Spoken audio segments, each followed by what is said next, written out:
Patuloy na lumalakas ang suporta ng mga Pilipino sa Malaysia para kay Pastor Apollo C. Kibuloy, kasabay ng pagdagsa ng daan-daang overseas Filipino workers sa isang proclamation rally na ginanap sa Kuala Lumpur. Sa nasabing pagtitipon, inilatag ni Boss Dada, kinatawa ni Pastor Kibuloy at anchor sa Banateros ng SMNI ang kanyang mga pangunahing programa, kabilang ang platapormang Zero Corruption, at mas maraming oportunidad sa Pilipinas upang hindi na mapilitang mga ibang bansa ang mga Pilipino. Gusto po ni Pastor Apollo Kibuloy na lahat ng Pilipino ay makasama ang kanilang pamilya sa Pilipinas at hindi na kailangang magpaalipin sa ibang lahi, ayon kay Boss Dada.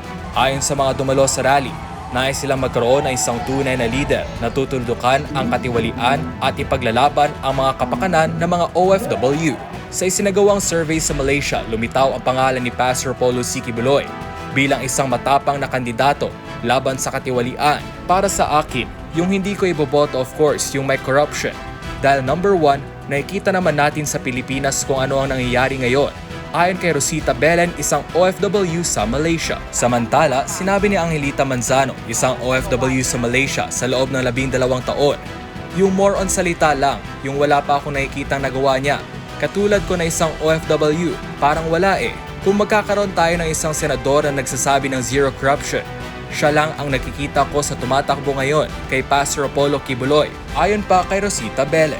Sa kabila ng malakas na suporta mula sa mga Pilipino, patuloy na kinakaharap ni Pastor Kibuloy ang anyay political persecution laban sa kanya. Ayon kay Boss Dada, malinaw ang sistematikong panggigipit kay Pastor Kibuloy dahil sa kanyang paninindigan at kaugnayan sa pamilya ng mga Duterte.